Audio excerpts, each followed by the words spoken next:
러시아와 중국은 중국 북중부 닝샤 지역에서 대규모 연합 군사훈련을 실시했습니다. 이 훈련은 인권과 지역 안보 문제를 포함한 다양한 이슈를 놓고 미국과 서방 동맹국들과 한 쌍이 겨루는 가운데 실시되었습니다. 10,000명 이상의 지상군과 공군이 훈련에 참가했습니다. 러시아군은 훈련의 일환으로 수-30SM 전투기, 모터 라이플 부대, 방공 시스템을 중국으로 보냈고 밝혔습니다. 이 훈련은 2005년 이후 러시아 군인들이 처음으로 중국 무기를 사용하는 훈련입니다.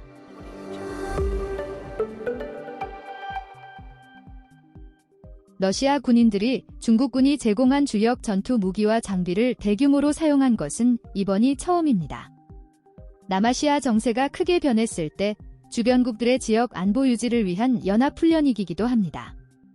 러시아군은 군사동맹을 제외한 국가 간 군사협력이 최고 수준인 이번 훈련에서 중국군과 함께 중국 무기를 사용하고 합동조직을 결성합니다. 러시아의 세르게이 쇼이구 국방장관은 닝샤 후이족 자치구에서 열리는 훈련에 참석하기 위해 중국으로 날아갔습니다. 그는 우리는 모든 면에서 우리 군대 간의 높은 수준의 협력을 달성했습니다. 이를 확대하는 것은 향후 활동에 있어 중요한 부분입니다라고 말했습니다. 야군이 2003년부터 약 30건의 합동훈련을 실시했다는 제한적 효용 주장에도 불구하고 중러 전략적 관계에 어느 정도 탄력이 붙었다는 것을 시사합니다. 보도에 따르면 러시아 주재 중국 대사관 국방 담당 쿠이엔의 소장은 중국-러시아 연합은 세계 정의를 흔들림 없이 보장하고 세계 발전과 번영을 위해 기여하는 진보 세력이 되어 세계 안보와 안정을 확고히 지키고 있다고 말했습니다.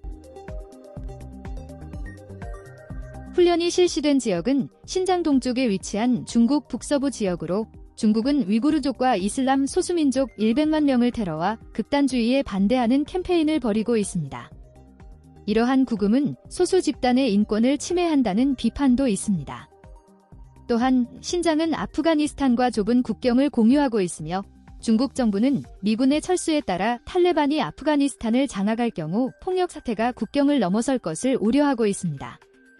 미국을 포함한 비평가들은 억류된 사람들이 자의적인 구금, 강징용, 고문, 강제소독, 쪽분리 등 인권 침해를 당했고 말했습니다.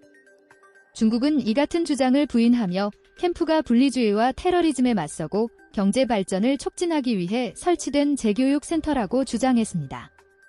이와는 별도로 러시아는 타지키스탄에서 우즈베키스탄과 타지크군이 아프간 국경 부근에서 연합훈련을 완료했습니다. 모스크바는 또한 돌격수총과 다른 무기들로 이 나라의 군사기지를 늘리고 있다고 말했습니다. 2014년 크림반도 합병을 둘러싸고 서방과의 정치적 관계가 냉전 국면으로 가라앉으면서 러시아-중국 관계는 더욱 돈독해졌습니다. 중국은 러시아의 가장 큰 무역 파트너입니다. 러시아는 중국이 해양 안보에 관한 유엔 안보리 고위급 회의에서 미국과 충돌한 남중국해 전체에 대한 중국의 주장을 지지해왔습니다.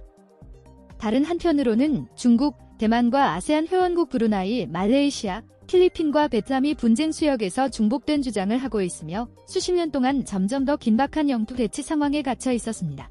중국은 최근 몇 년 동안 분쟁 지역인 7개의 암초를 미사일 방어, 섬기지에 건설하여 미국 및 동맹국들과 함께 경쟁국들과 긴장을 고조시켰습니다. 안토니 블링컨 미 국무장관은 전략적 수로에 대한 중국의 점점 더 강경해지는 주장에 대해 그곳이나 해양에서의 어떠한 충돌도 안보와 상업에 심각한 영향을 미칠 것이라고 경고함으로써 대응했습니다. 블링컨은 이 지역에서 해상에서의 선박의 위험한 접촉과 불법적인 해양 주장을 진전시키기 위한 도발적 행동을 보였으며 이는 합법적으로 해양 자원에 접근하는 다른 주들을 위협하고 괴롭히려는 것이라고 말했습니다.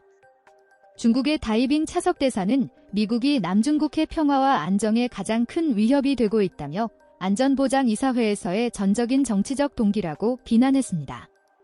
중국은 2016년 남중국해 영유권 주장 대부분을 무효로 한 국제중재 판결을 인정하지 않고 있습니다. 최근 양국은 중국과 러시아 우호 협력 조약의 20주년을 기념했습니다. 블라디미르 푸틴 대통령과 시진핑 중국 국가주석은 공동성명을 통해 그들의 파트너십은 냉전 시대와 같은 정치적 또는 군사적 동맹이 아니라 이러한 형태의 국가 간 상호작용을 뛰어넘는 동맹이라고 밝혔습니다.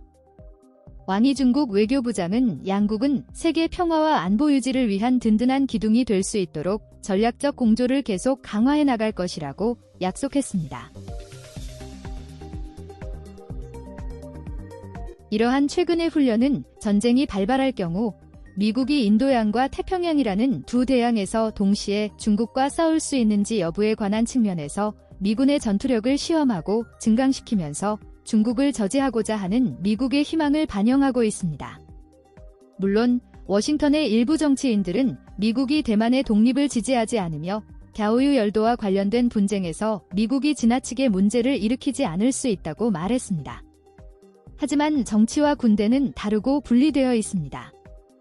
미국 정치인들은 한마디 할 수 있고 국방성은 또 한마디 할 수 있습니다. 군사적 관점에서 볼 때 미국은 최악의 상황에 대비하고 싶어 할 것입니다. 미국 언론들은 이것이 비슷한 냉전 훈련으로의 회귀라고 보도했습니다. 이것은 정확히 반환이 아니다. 미국의 군사 전략은 항상 제2차 세계대전과 냉전의 군사 전략을 고수해왔습니다. 억제력에 초점을 맞추고 있습니다. 그러나 미국이 진정으로 숙고해야 할 것은 더 이상 억제가 통하지 않는 중국과 러시아처럼 강한 국가들과 앞으로의 전쟁, 현대 전쟁을 어떻게 처리할 것인가 하는 것입니다. 한편 푸틴은 러시아가 서방 국가들로부터 지속적으로 고립되고 중국으로부터 벗어나 다양화하려는 움직임에 대응하여 일본, 한국, 아세안 국가들과 깊은 관계를 발전시키고자 하는 열망에 비추어 볼 때 러시아가 중국에 합류하려는 의지는 이웃 국가들을 괴롭히는 것은 상당히 근시안적인 것으로 보입니다. 사실 이번 결정은 동아시아에서 러시아의 역할이 전적으로 정상적인 것은 아니며 중국이 점점 더 주도권을 장악하고 있다는 것을 강조합니다. 이러한 사례들은 러시아의 중국의 보조 역할을 하려는 열망을 보여줄 뿐만 아니라 푸틴은 러시아 자신의 이익을 해칠 때도 최소한 아시아에서는 중국을 대신하여 행동에 나설 용의가 있음을 보여줍니다. 고립된 상황에서 러시아의 일본, 한국 및 대만 안보 위협은 미미하지만 이러한 상황은 모스크바가 아시아에서 독자적인 외교 정책에 젖어드는 시대는 끝났음을 시사합니다.